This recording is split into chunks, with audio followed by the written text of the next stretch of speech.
So number 48 machine, 2 minutes 2.694. Then row number 2 will be Adam Terry and Joe Jr.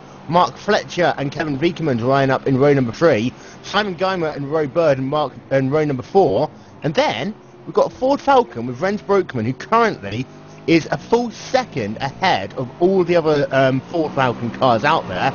He's currently sat in row number 5 in the 9th spot, with Nico Brandt in 10th. Sean Leeds in 11th and Roderick Cronin in 12th. Stefan Coppins rounding out your Cadillac field. And then, Rob, take us through the Falcons, unless they decide to qualify faster. Right, okay then. Well, at the moment, in 14th position overall, Thomas Van Bussel. 15th is Fabian Jastrzemski. 16th is Andy Goodison. 17th, Marius Christensen. 18th is Peter Ridley. 19th, Phil Jockelin. 20th, Simon Hill. 21st, Robert Burton. 22nd is Christian Nussland. 23rd, Robert Laurie. 24th, Dave Geimer. 25th is Danny Voles. 26th is Andrew Streetley. 27th is William Pinar. And 28th is Al McGurk.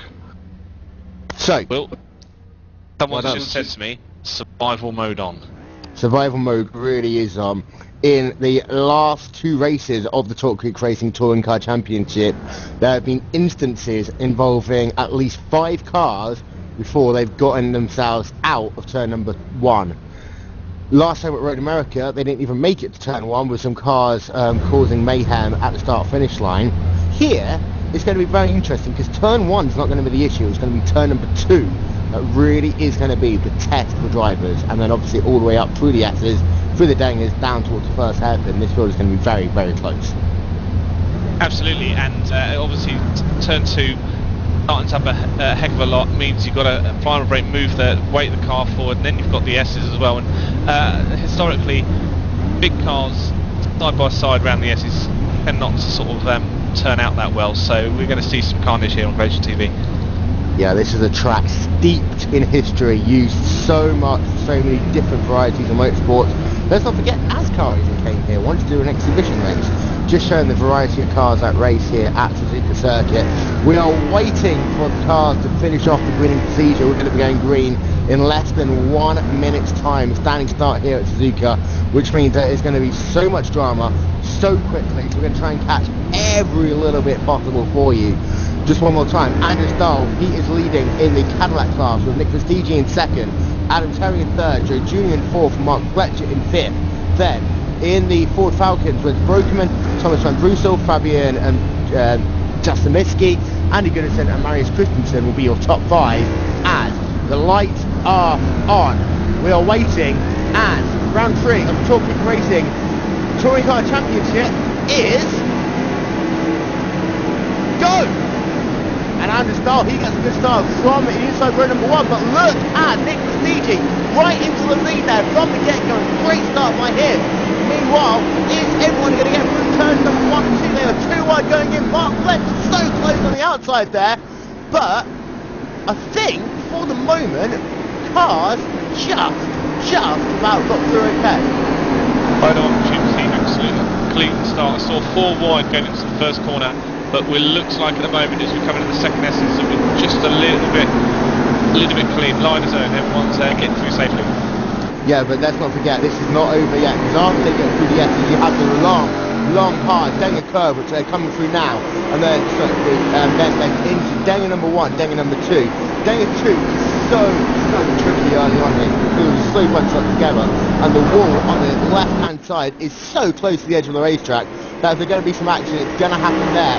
Meanwhile, out front, Vestigi, he's still your race leader in the Radical Steel Series machine. The top 4 drivers in the Cadillac are got themselves single file, currently looking at Adam Terry. But meanwhile, it looks as though after the drama of the first 2 races, I haven't seen any crashes yet. And I'm looking around quite a lot, and I can't see any drama at the moment. But they're driving because they know they're on cold tyres at the moment. It makes things hot up, and people take a little bit more risk. Into the smooth curve, out of the smooth curve for the first time for Vestigi in that Radicals number 48 machine. As you see there, a couple of drivers getting a little bit sideways earlier on. Now done that long back straightaway, and then hold your breath as they come in to the 130 yard. This is going to be scared to these drivers as they come through it now, single file for the most part, and then into the Casino Triangle for the first time. This is going to be so interesting as this race develops. Vestigi, he is still your race leader and is starting second under pressure from Joe Jr., who's lost himself a couple of positions. Mark Fletcher, however, he got himself up into the third position. So, as we complete lap number 1, Nick Vestigi in the number 48, Steel Sims Radical Machine, is your race leader, with Anders Dahl in the second spot in the Irish and Denmark car.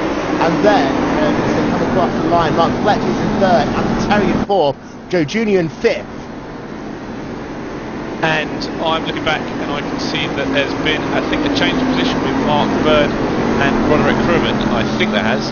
They were side by side down the start-finish straight, and I think actually that it was Sean Lees actually seems to be in 12th position at the minute. In the Falcon V8 supercars, Brent Brugman is your race leader. We're a bit concerned at the start that he could get entangled with the mess in the Cadillacs. He got through safely.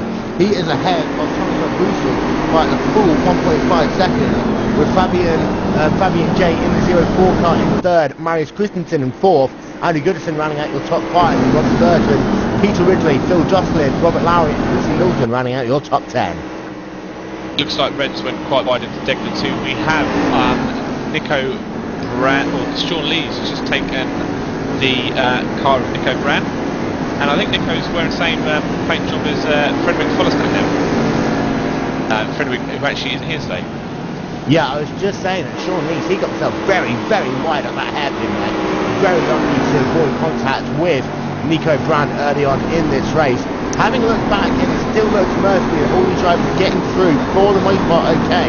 Mark Fletcher, he has dropped back a little bit from Anders Dahl in that 03 Irish and Denmark car. He's now about 3 to 4 car lengths behind. So these top 3 drivers are pulling away, but Vestigi, for the moment, really looks like he is the class in the field. I think Danny Bowles has fallen over and is out of the race. Didn't see where that happened. So sorry about that, guys. So yeah, Danny Bowles is your first real casualty of the day. Having it down pit lane, there's not many takers down there at the moment. We talked about this a couple of drivers pre-race, but it does seem for the most part everyone should be able to, in the Falcon class, please get through okay. Caddies, we know their full consumption.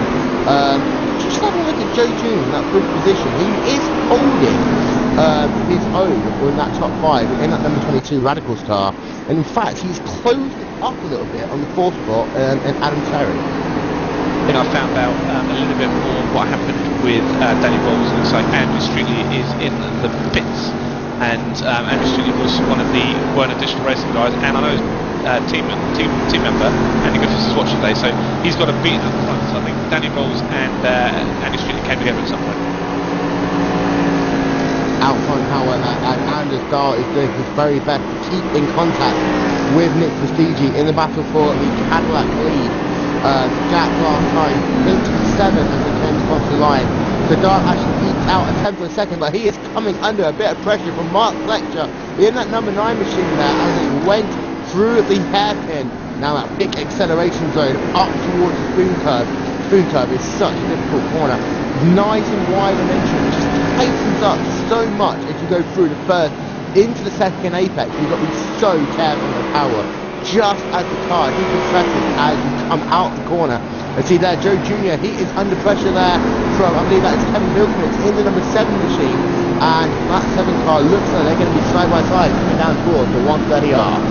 Another side by side as well, looks like Anders Dahl and Mark Fletcher were getting very, very fighty. They were very close to coming out spoon 2.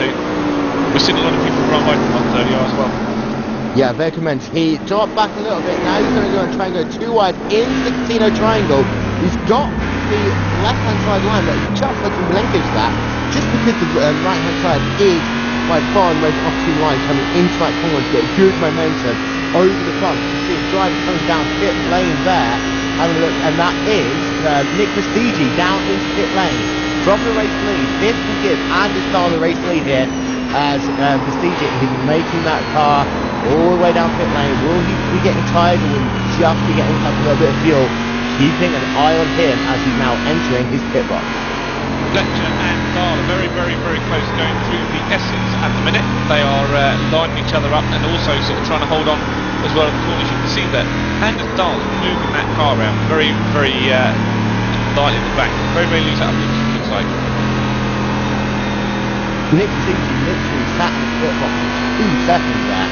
And he's now back onto the racetrack, but he is behind a number of these 4,000 drivers. He's currently trying to make a move on Simon Hill. He's involved in a battle with Robert Lowry in the number 64 snap-on machine, and this is going to be interesting now for Prestige as that gap between Mark Fletcher and Anders Dahl coming into the hairpin, oh so close. Less than a car length between them as they enter the braking zone, and Dahl getting a little bit of loose on exit there. That is going to give Fletcher a line to try and make a move down into Suzuka, but he's not quite close enough. Really, really tough to get onto the power coming out of that hairpin.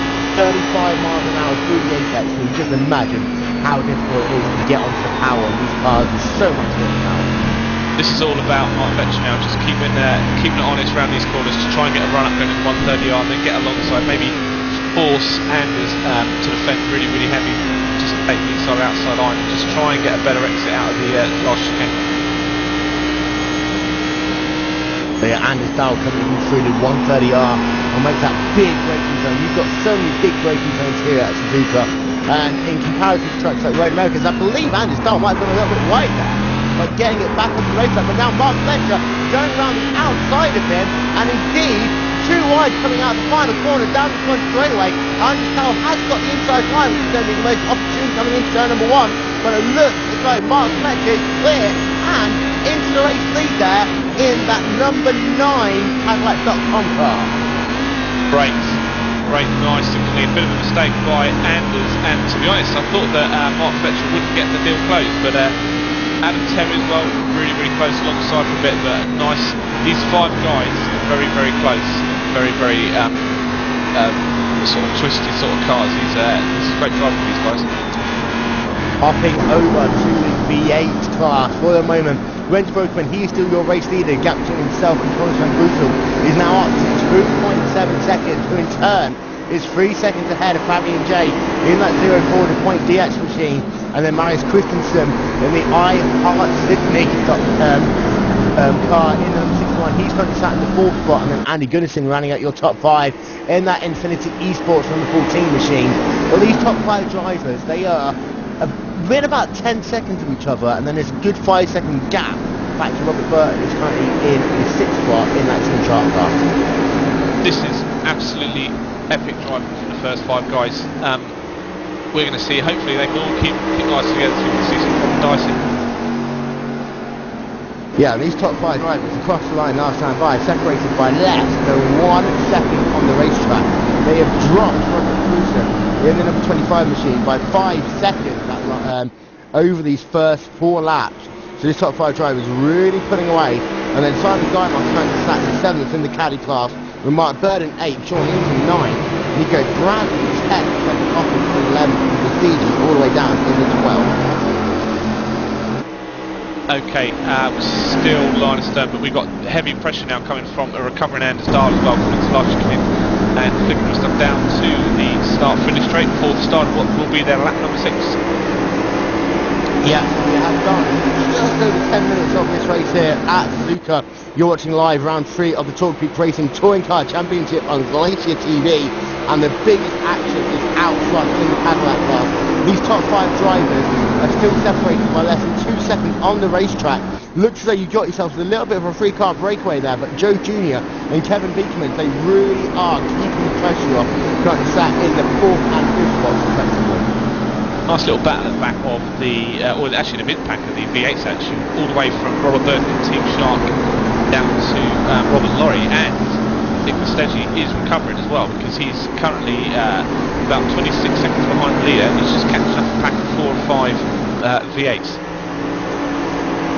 Yeah, Nick Mastegi, he runs wide down turn number 1, that's going to be difficult for him to keep it, and he somehow manages to get that car to turn into turn 2. Whilst you have got the runoff area there in between turns 1 and 2, not the huge gravel trap that Ericsson and Anna Kloss made so famous in 1990, Mastegi really, really lucky there to keep it pointing in the right direction in that number 48 machine. He has, however, got Simon Hill, Robert Lowry, Phil Jocelyn, Peter Ridley, Robert Burton, all fighting for position ahead of him on the racetrack in that V8 class.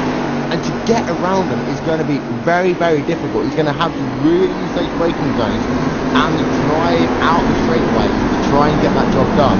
Last time by for Stedgy was 2 minutes 12.8, and ahead of him, Simon Hill, in fact, did 2 minute 9. So Stedgy has been losing a little bit of lap time here. And also, Andadal went long into the hairpin, just about recovering the next set, of course, because he went a little bit wide. He had the advantage from next corner as well, so he's still out in the lead. He's stretched it out a little bit now because, sorry, this is Mark Fletcher, because Andadal couldn't capitalise as well. So we still have number 9 Mark Fletcher in the lead, number 3 of Andadal in the second position. So across the line, 6 laps scored, completes it. Mark Fletcher is still the race leader. The gap between himself and Andadal in second as they come across the line is 0.621 seconds. Same gap pretty much back to Adam Terry in third, Joe Jr. and Kevin Beekman pretty much side by side as they came past the start finish line. So Kevin Beekman has dropped back in that number 7 machine. So it feels getting a little bit more spread out there. Absolutely, and also Peter Ridley in the car number 17 is leading a very, very close 4-car battle as we see. Nicholas Stedgy goes wide again in the last corner. Is he broken? He doesn't normally make these mistakes. Yeah, I'm having a look back here. I can't see anything. He might have, however, just had a little bit of an incident because he was driving away a little bit in that Cadillac class. We'll try and get an update to see what happened on him. But he really, really is struggling here. And I'm not quite sure whether or not he's really going to get himself the finish he was after. But I'm still having a look at his race car, and there isn't anything substantial damage to his race car. Interesting concept there from the number 48 machine. And the number 44 machine of Phil Jocelyn, we are riding roll bar at the moment. And what you can't see from the roll bar is behind him, he has Peter Ridley, Robert Laurie and Simon Hill, who are all within a hair's breadth of him, really trying to put some pressure on him through the deckers. Yeah, so these 4 drivers currently separated by 1.2 seconds on the racetrack. See a nice plume of gravel smoke coming up there. Jocelyn really doing a good job there defending that position in that number 44 machine there. As you see, he almost got himself a love tap through the corner as they're all jostling for position, and they've now got Stagey right there with him as well. Stagey is trying to make a move to try and get somewhere through the field, and really is having to pick them up one at a time here. He's managed to get himself past Simon Hill in the 46 machine, trying to do the same now to Robert Lowry, and his real opportunity will come as they come out the swing curve down the back straightaway. So this is some fantastic class racing now. I'm wondering, and Paul Ilbrink has brought it up, if Nicholas Stedgy actually jumped the start. There's a big possibility he did. Absolutely, that would certainly fit. He did only sit down a bit late for 2 seconds though, so he might have just been given a very quick stop and go penalty. But he did get a great start off the line, and I want to see that again, just to see how good that start is. I will have a look to see just in a moment's time. Meanwhile, out front, Mark Fletcher's got himself a bit of gap. It is now up to 8/10 of a second between himself and Anders Dahl. Adam Terry still sat in the 3rd position, Joe Jr. in the 4th spot. Kevin Beekman's rounding out your top 5. But there's a very real possibility, and something that I am going to have a quick look back at. Yes, we're still watching Nick. He's all over Robert Laurie, trying to claim back a position through the S's as well. Just line it up, take it nice and steady. These V8s move around an awful lot, so you've really got to give them the space to put their noses into the corner. And right behind him, he's got Simon Hill in one of the, I believe it's one of the Infinity cars. Actually, might be wrong about that. And to confirm, the Stedgy did indeed jump the start. It looks as though he just accidentally rolled his foot off the clutch or something.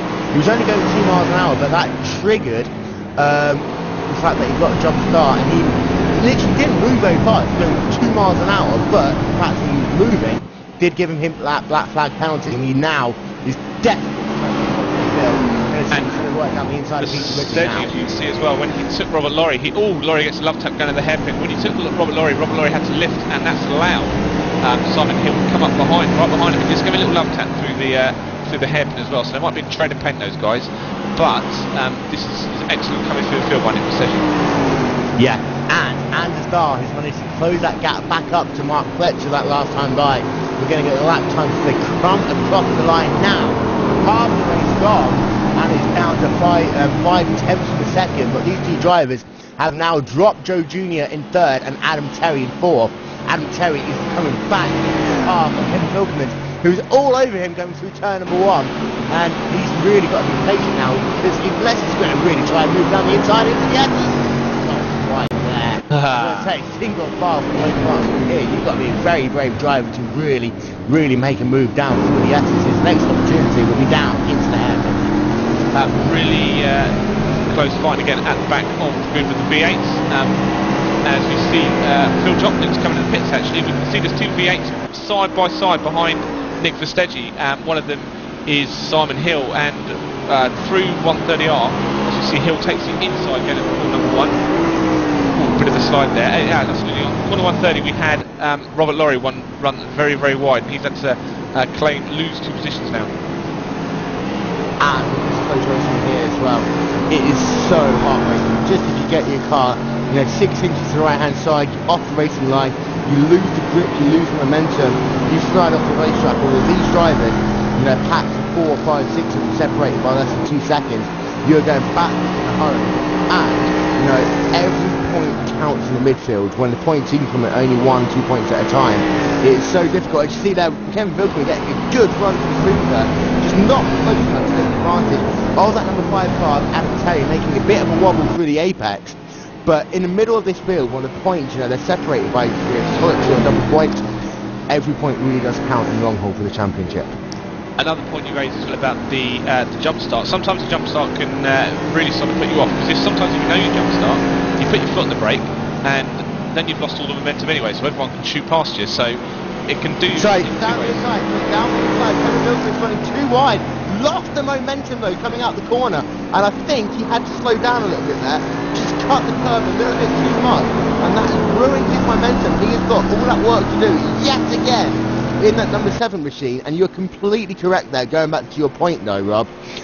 Once you get a jump start, in some ways the best thing to do is just drive. Try and see if any other drivers can force them to get the black flag as well. But you get back into the brakes, and by that point the green flag like to come on, and you're never really going to be ending up in the right situation. Even though you've got the race lead here, just like David Coulthard did, I believe, at the 2000 US Grand Prix, it's always a losing battle from now on. But it does provide some entertainment for you viewers, which is fantastic, and it's nice to know you're all enjoying it. We can see that we have quite a few drivers not racing today. Mr. Andy Kay is hello to Andy Kay, because he's currently watching the race unfold.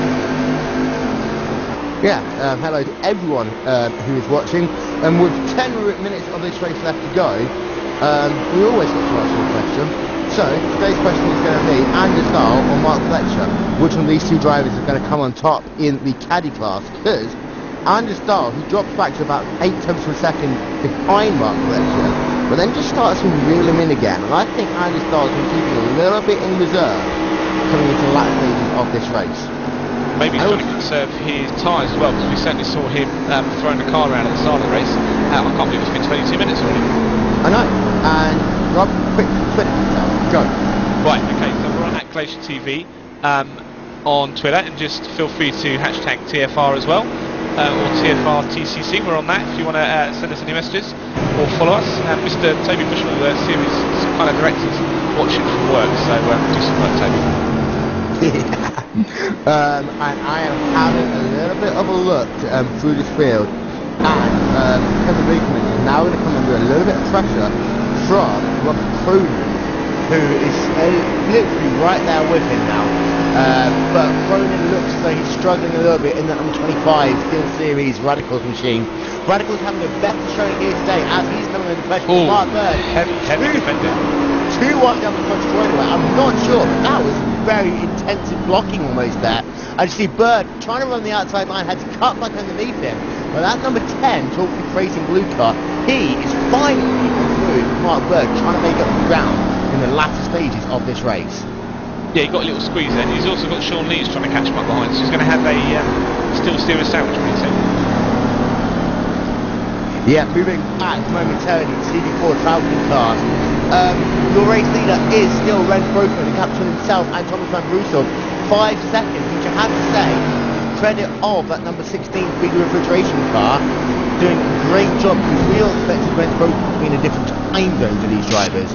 And Thomas Van Brussel in the number 16 doing a great job. Fabien J is in the 3rd position. Andy Goodison in 4th in that number 14 Infinity esports car. Rob Burton in 5th. But still, you thought yourself that Robert Burton, Peter Ridley, Simon Hill battle, they are separated by less than 2 seconds on the racetrack. And still, the Marius Christensen, Dave Grimer, Phil Jocelyn battle, that is still going on as well. There's so much going on. It's we feel kind of guilty not being able to capture all of it, I'm afraid. But what we can say, we have at least 3 excellent battles all over the pitch, all over the circuit, including the battle, I believe, between Mark Fletcher and Anders Dow. And Anders Dow has dropped off a little bit now from Mark Fletcher. He was absolutely all over him through the S's earlier, and this is really captivating.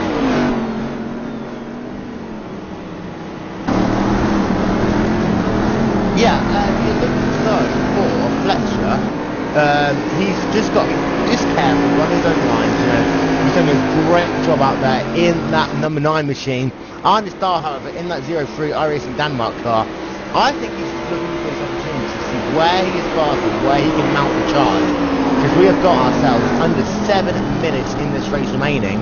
And for Fletcher, he's just got to keep an eye out, because I still don't think that Dahl has shown his hand here. And when he does, he's going to be oh so mighty in that 03 car. Absolutely, poker face.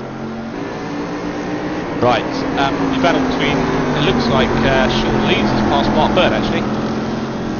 When did that happen? That must have happened early through the S's. And Mark Bird is really battling the number 35 vehicle of Sean Leeds now. And up behind that is Nico Brandt, the 24 car as well. So another battle. We've got a 3-way as Robert Lorry retires. I think that's actually a 4-way. Yeah, absolutely. It's not quite a trolley train. No, it's not, and that is the impressive thing. I mean, this that charge is being led by the number 25 machine of Roderick Cronum, but behind him you've got Mark Bird, Sean Lees, and Nico Brandt separated by less than 3 seconds on the racetrack.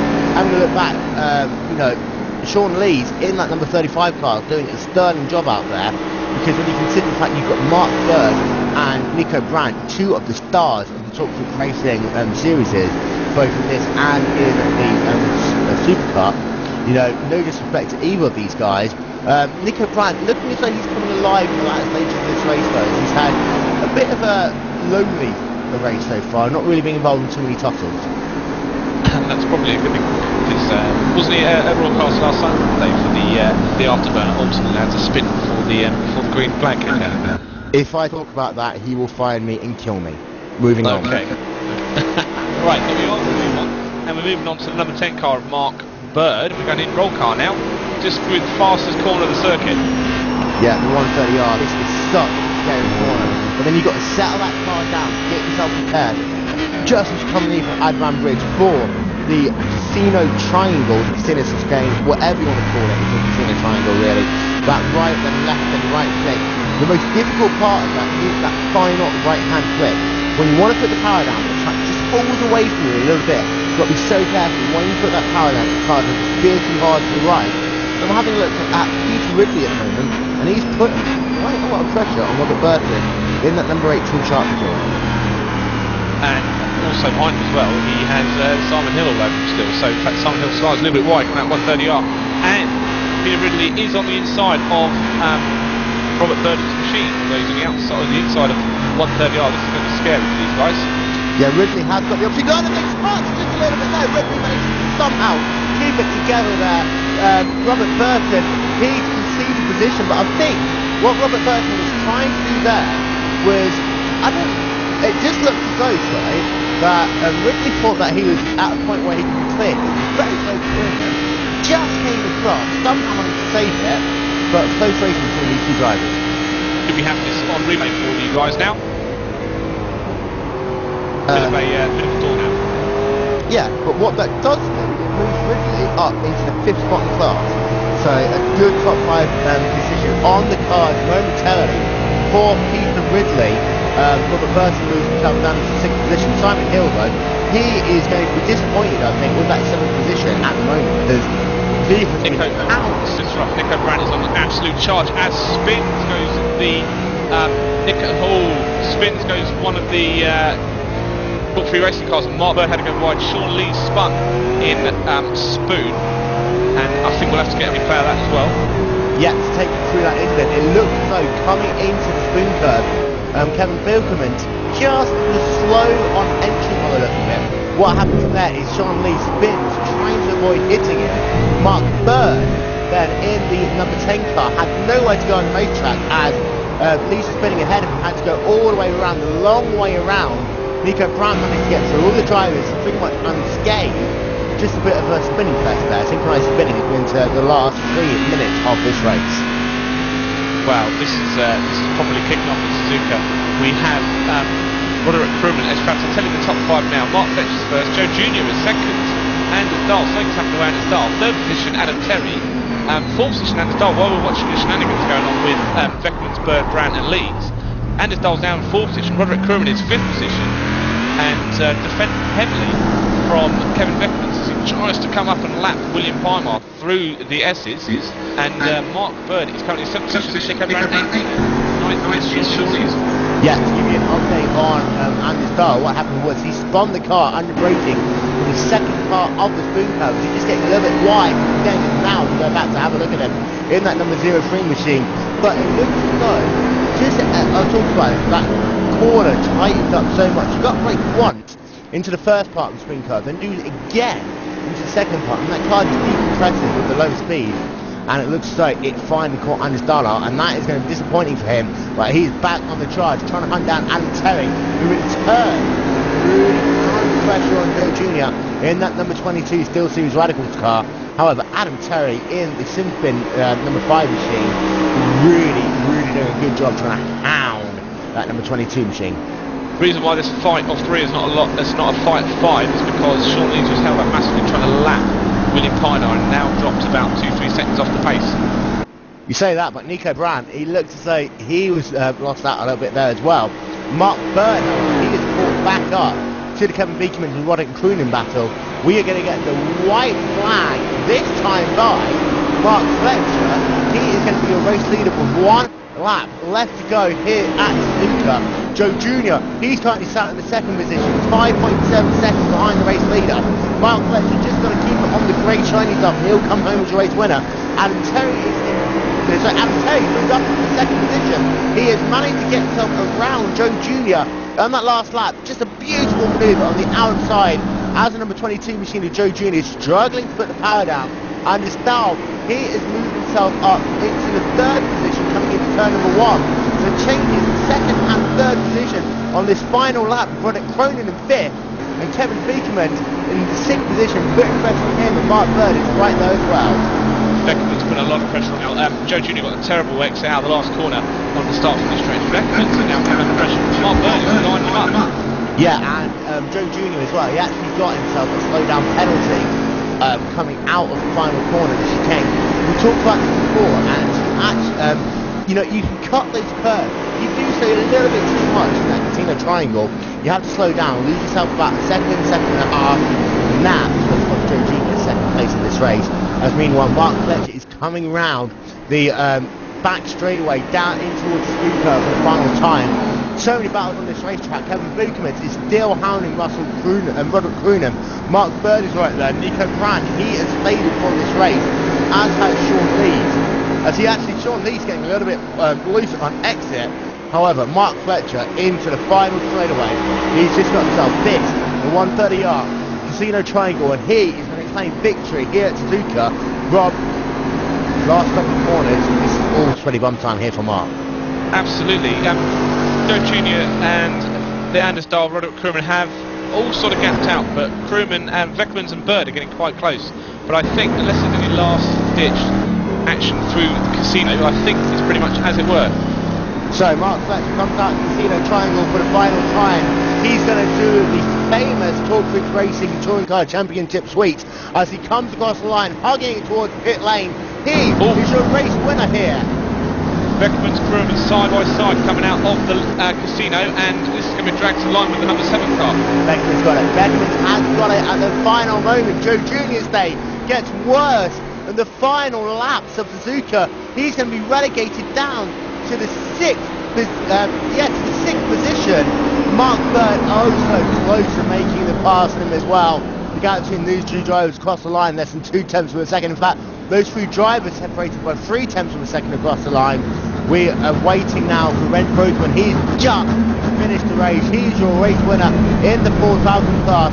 Thomas van Brussel comes home in second position in class, waiting now for Fabian J in that 04, the Point DX machine, coming out of the final corner down the front straightaway.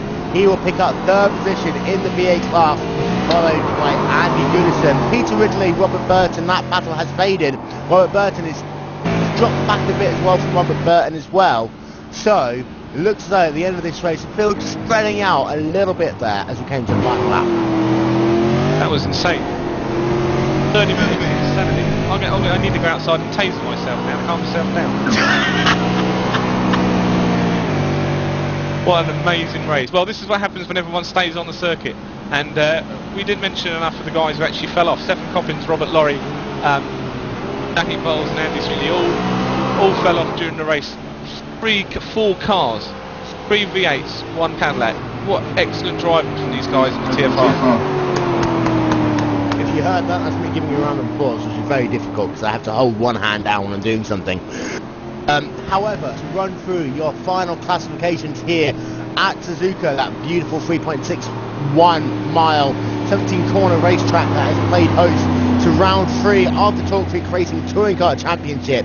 Mark Fletcher is your race winner in the Cadillac class, coming home 5.3 seconds ahead of Adam Terry in the number 5 machine. Anders Dahl comes home third after a good recovery there, claiming a position from Joe Jr. on the penultimate lap after Joe Jr. has to do a slow down penalty. Joe Jr. comes home 4th, Kevin Beekmans in 5th, and Robin Crooner losing out across the line to Kevin Beekmans there in that number 25 machine. And then Mark Bird in 7th, Nico Brandt, difficult day for him in the number 24 DuPont car. Sean Lee's in 9th position, Simon Geimer for Team Shark came home in 10th. Nick DJ, after jumping the start, could only manage 11th. And then your solitary retirement in the Caddy class is Stephen Coppins. Then into the Ford Falcon class, Rens Broekman, 10-second gap at the end of the race between himself and second place Thomas van Brussel. Fabian J came home a further 12 seconds behind in the 04 machine, with Andy Goodison in 4th, Peter Ridley in 5th, Marius Christensen in 6th, Simon Hill in 7th, Christian Lawton in 8th, Robert Burton in 9th, Dave Guyver in 10th, Phil Jocelyn in 11th, William Pioneer 12th, and then your retirements, Robert Lowry, Danny Bulls and Andy Streetley. Well, drive day. I'm going to have to say Adam Terry. Adam Terry, fantastic. I'm saying Mark Fletcher because I didn't see Mark Fletcher winning. But Adam Terry's a very good shout.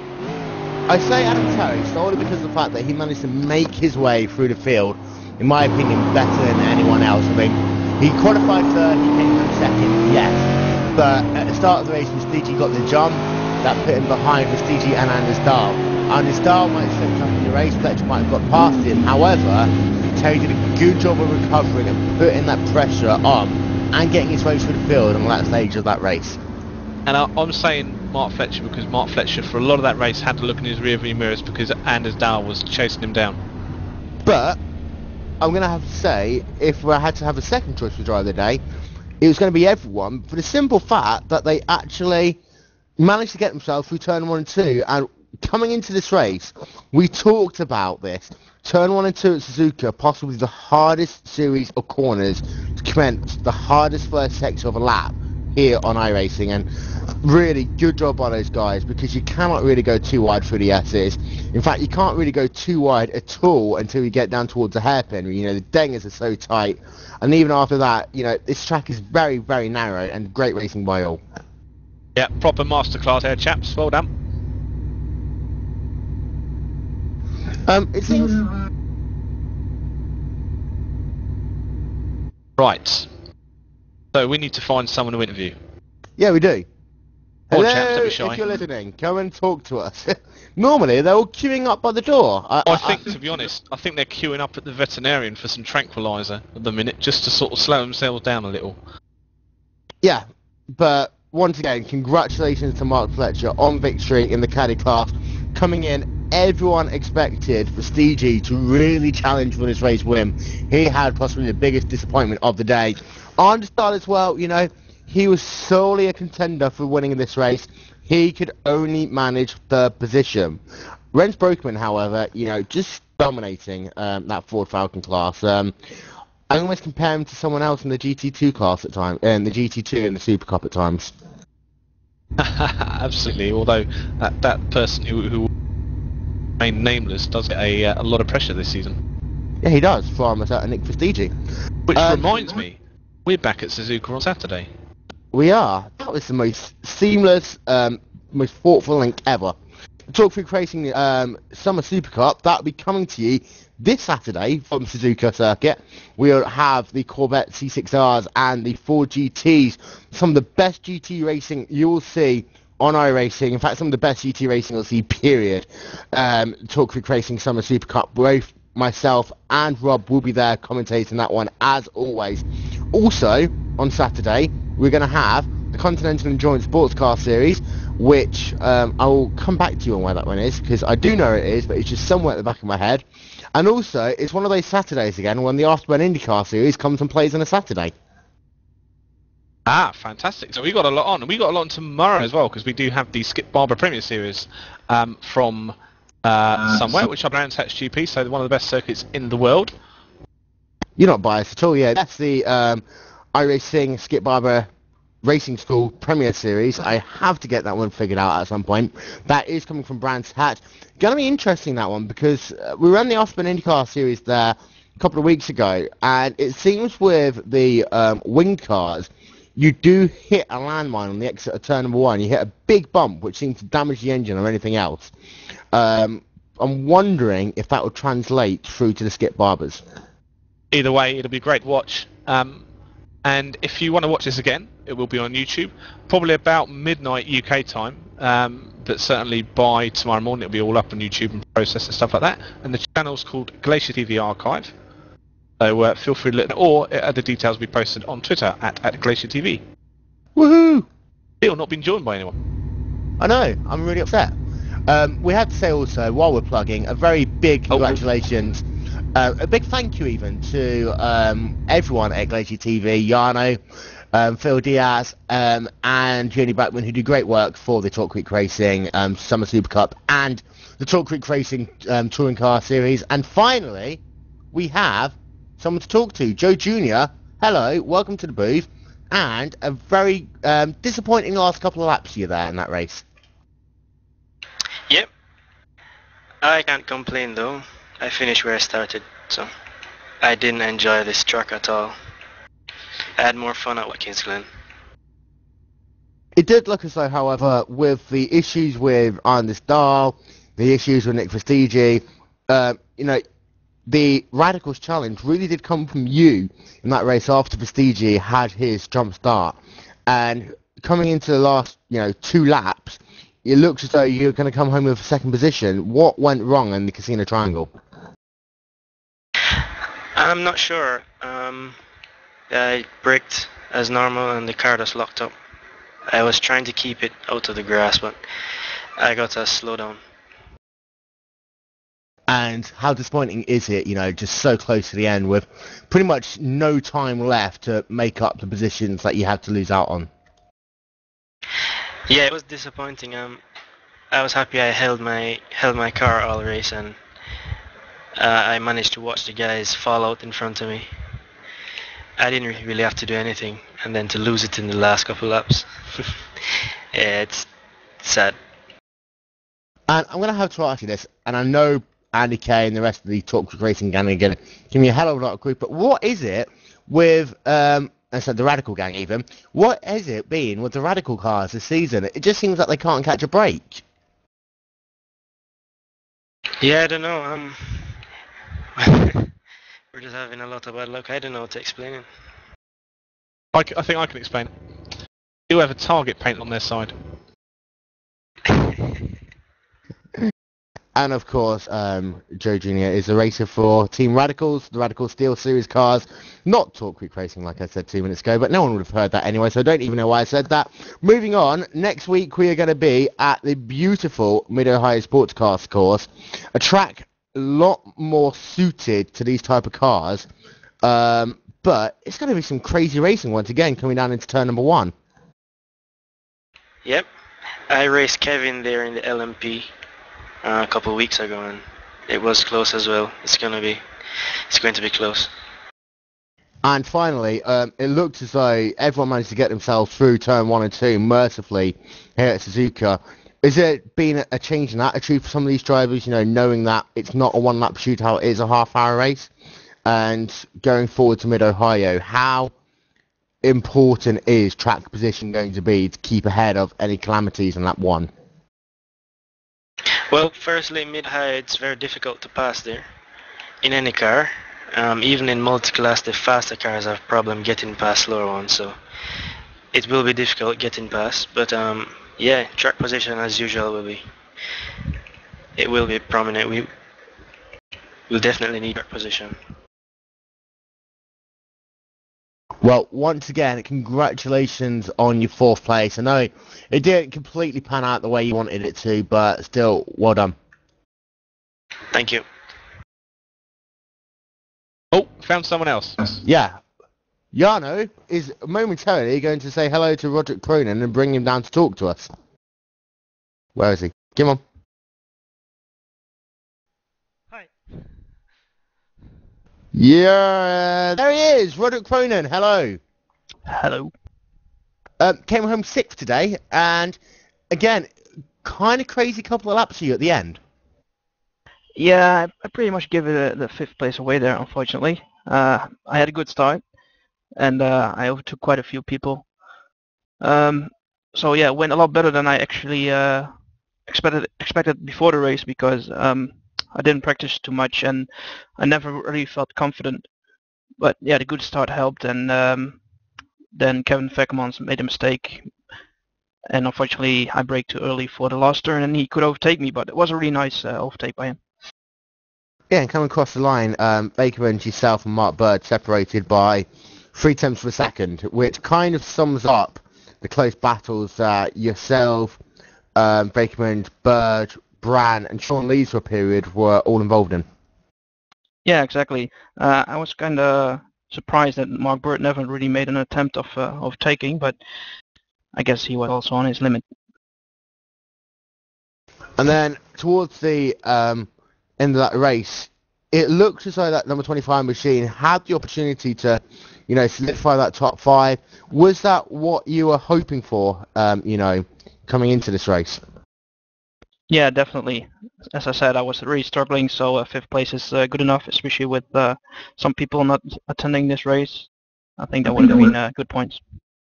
And then Mid-Ohio next week, completely different type of racetrack. I think gone are the long straightaways which has dominated the series so far, down to a lot more technical, challenging forms of racetracks. Mid-Ohio really is a challenge. Is it one you're looking forward to? Mid-Ohio never has been a favorite of mine, but that said, Suzuka is. But practicing a long track is never really fun, because if you do an outlap and you crash in the first lap of your outlap, that's really frustrating. And of course, Mid-Ohio is a lot shorter track and more fun to practice, so I will probably be better prepared for that race.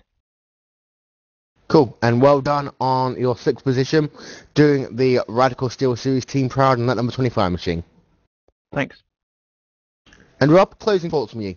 Well, that was a fantastic statement from Roderick there, because not only is Suzuka a very, very difficult circuit to learn, on out laps, when you really are trying to learn the circuit, learn the car, and learn a setup, it's one of the most frustrating circuits to learn, because it's so easy to fall off. So maybe Mid-Ohio, although it won't present many passing opportunities, maybe it'll present guys to get a lot quicker by doing a lot more practice. So great point by Roderick.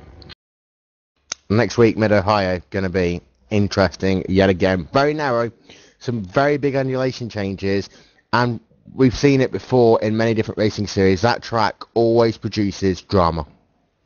Absolutely, and it's another carousel. What more could you want? Woohoo! The carousel! Yeah, we actually had a spoon curve here. They decided to name it properly.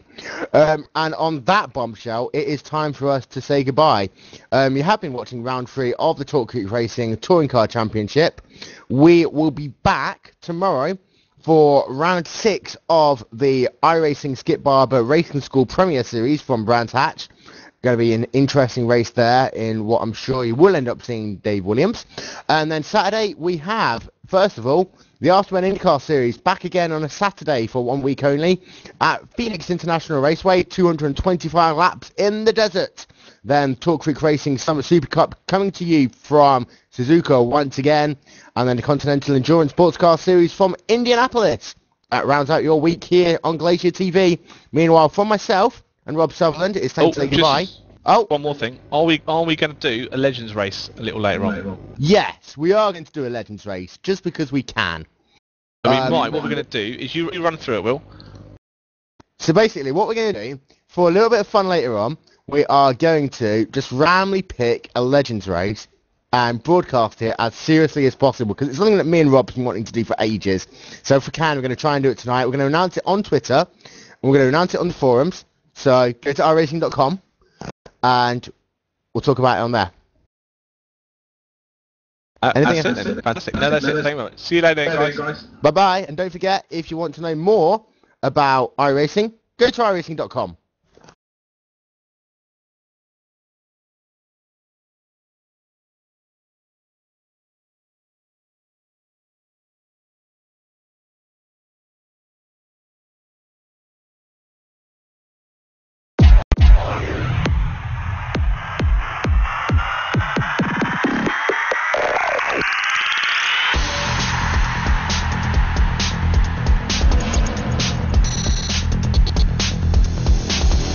Here they come to the start-finish line again.